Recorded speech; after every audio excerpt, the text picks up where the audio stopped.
അസ്സലാമു അലൈക്കും വറഹ്മത്തുള്ളാഹി വബറകാതുഹു. അൽഹംദുലില്ലാഹില്ലദി വഹിദ വസ്സലാത്തു വസ്സലാമു അലാ മൻ ലാ നബിയ്യ ബഅദ വഅലാ ആലിഹി വഅസ്ഹാബിഹിൽ ഫായിസീന ബിറിദല്ലാഹി അമ്മാ ബഅദ്. പ്രിയപ്പെട്ട സഹോദരന്മാരെ, സത്യവിശ്വാസികളെ, വിശുദ്ധ ഖുർആനിലെ 18-ാമത്തെ അധ്യായമാണ് സൂറത്തുൽ കഹ്ഫ്. പ്രപഞ്ചനാഥനും ലോകനിയന്താവുമായ അള്ളാഹുവിനെ സ്തുതികീർത്തനങ്ങൾ അർപ്പിച്ചുകൊണ്ട് ആരംഭം കുറിക്കുന്ന സൂറത്തുകളിൽ ഒരു സൂറത്താണിത്. ഏതാനും യുവാക്കളുടെ അത്ഭുതാവഹമായ ഗുഹാവാസത്തെ സംബന്ധിച്ച് ഈ അധ്യായത്തിൽ പ്രതിപാദിച്ചിരിക്കുന്നതിനാൽ ഗുഹ എന്നർത്ഥം വരുന്ന അൽ കഹ്ഫ് എന്ന പേരിൽ ഈ അധ്യായം അറിയപ്പെടുന്നു. വിശ്വാസത്തിൻ്റെ ശുദ്ധീകരണമാണ് പ്രധാനമായും ഇതിൽ ഉദ്ദേശിക്കുന്നത്. മനുഷ്യൻ തൻ്റെ ചിന്തയും കാഴ്ചപ്പാടുകളും സ്ഫുടമായ വിശ്വാസ സംഹിതയിൽ അധിഷ്ഠിതമാക്കിക്കൊണ്ട് ജീവിതത്തിൽ മുന്നേറണമെന്നാണ് ഇതിലൂടെ അള്ളാഹു താൽപ്പര്യപ്പെടുന്നത്. അതിനുപകരിക്കുന്ന പല ചരിത്ര സംഭവങ്ങളും അള്ളാഹു ഈ അധ്യായത്തിൽ പ്രതിപാദിച്ചിട്ടുണ്ട്. ഈ അധ്യായത്തിൻ്റെ അവതരണത്തെ സംബന്ധിച്ച് മഹാന്മാരാകുന്ന മുഫസ്സിറുകൾ പറയുന്നു, മക്കയിലെ ഖുറൈശി സമൂഹം വേദക്കാരാകുന്ന യഹൂദികളോട് നബി സല്ലല്ലാഹു അലൈഹി വസല്ലമയെക്കുറിച്ച് ചോദിക്കുമായിരുന്നു. അപ്പോൾ അവർ പറയും, നിങ്ങൾ അദ്ദേഹത്തോട് കിഴക്കും പടിഞ്ഞാറും സഞ്ചരിച്ച മനുഷ്യനെക്കുറിച്ചും പഴയ കാലത്ത് നാടുവിട്ട ചെറുപ്പക്കാരെക്കുറിച്ചും ആത്മാവിനെ സംബന്ധിച്ചും ചോദിക്കുക. അതിന് അദ്ദേഹം മറുപടി നൽകുന്നുവെങ്കിൽ അദ്ദേഹം ദൈവദൂതനാണ്, അല്ലെങ്കിൽ അദ്ദേഹത്തിൽ നിങ്ങൾ കാണുന്നതനുസരിച്ച് പ്രവർത്തിച്ചു കൊള്ളുക. യഹൂദികൾ പറഞ്ഞ പ്രകാരം നബി സല്ലല്ലാഹു അലൈഹി വസല്ലമയോട് ഖുറൈശ് ചോദിച്ചു. നബി സല്ലല്ലാഹു അലൈഹി വസല്ലമ നാളെ മറുപടി നൽകാമെന്ന് പറയുകയും ചെയ്തു. അള്ളാഹുവിൽ നിന്ന് വഹി വരുമെന്നുള്ള പ്രതീക്ഷയിലാണ് നബി സല്ലല്ലാഹു അലൈഹി വസല്ലമ അപ്രകാരം മറുപടി പറഞ്ഞത്. നാളെ മറുപടി നൽകാമെന്ന് അള്ളാഹുവിൻ്റെ ദൂതർ പറഞ്ഞപ്പോൾ ഇൻഷാ അല്ലാ പറയാൻ അവിടുന്ന് വിട്ടുപോയി.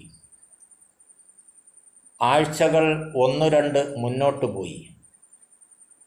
വഹി ലഭ്യമാകാതായി. നബി സല്ലല്ലാഹു അലൈഹി വസല്ലമയ്ക്ക് ദുഃഖമായി. ഖുറൈശികൾ നബിയെ ആക്ഷേപിക്കാനും പരിഹസിക്കാനും തുടങ്ങി. ഈ വേളയിലാണ് ഈ അധ്യായം അവതരിച്ചത്. ഏതൊരു കാര്യവും നാളെ ഞാനത് ചെയ്യും എന്ന് പറയുമ്പോൾ അതിനോട് ചേർത്ത് ഇൻഷാ അല്ലാ പറയണം എന്നുകൂടി ഈ വസ്തുത നമ്മെ ബോധ്യപ്പെടുത്തുന്നു. അത് സംബന്ധിച്ചുള്ള പരാമർശവും സൂറത്തുൽ കഹ്ഫിലുണ്ട്.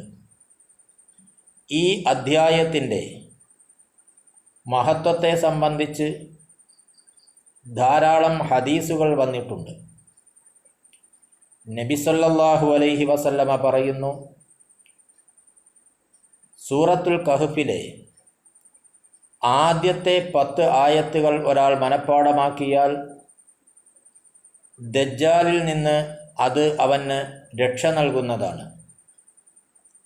മറ്റൊരു നബിവചനത്തിൽ അള്ളാഹുവിൻ്റെ ദൂതർ പറഞ്ഞു, കഹ്ഫ് സൂറത്തിലെ അവസാന 10 ആയത്തുകൾ ഒരാൾ പാരായണം ചെയ്താൽ അത് ദജ്ജാലിൽ നിന്ന് അവന് രക്ഷയേകുന്നതാണ്. മറ്റൊരു ഹദീസിൽ നബി സല്ലല്ലാഹു അലൈഹി വസല്ലമ പറയുന്നു, വെള്ളിയാഴ്ച ദിവസം ഒരാൾ സൂറത്തുൽ കഹ്ഫ് ഓതിക്കഴിഞ്ഞാൽ അവൻ്റെയും തൊട്ടടുത്തു വരുന്ന 2 ജുമുഅ നിസ്കാരങ്ങളുടെയും ഇടയിലുള്ള കാലം അവന് പ്രകാശമായി തീരുന്നതാണ്.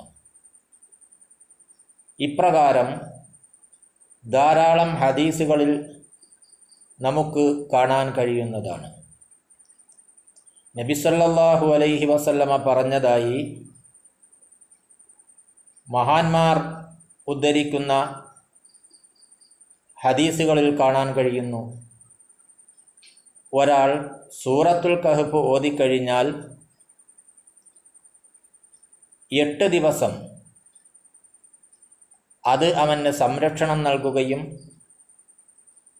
ആ വേളയിൽ ദജ്ജാൽ പുറപ്പെട്ടു കഴിഞ്ഞാൽ ദജ്ജാലിൽ നിന്ന് അവന് അത് സംരക്ഷണമേകുകയും ചെയ്യുമെന്ന് പറഞ്ഞ ഹദീസുകളും ഉദ്ധരിക്കപ്പെട്ടിട്ടുണ്ട്. ളിയാഉൽ മഖ്ദസി ഇപ്രകാരം ഉദ്ധരിച്ചതായി നമുക്ക് കാണാൻ കഴിയുന്നതാണ്. ഏതായാൽ തന്നെയും ഈ സൂറത്ത് വളരെ പ്രാധാന്യമർഹിക്കുന്നു. ഇത് സംബന്ധമായ ഏതാനും കാര്യങ്ങൾ ഇൻഷാ അല്ലാഹ് തുടർന്നുള്ള വീഡിയോയിൽ നമുക്ക് പറയാൻ അല്ലാഹു തൗഫീഖ് നൽകട്ടെ. ഇൻഷാ അല്ലാഹ്. വ ആഖിറു ദഅവാനാ അനിൽ ഹംദുലില്ലാഹി റബ്ബിൽ ആലമീൻ.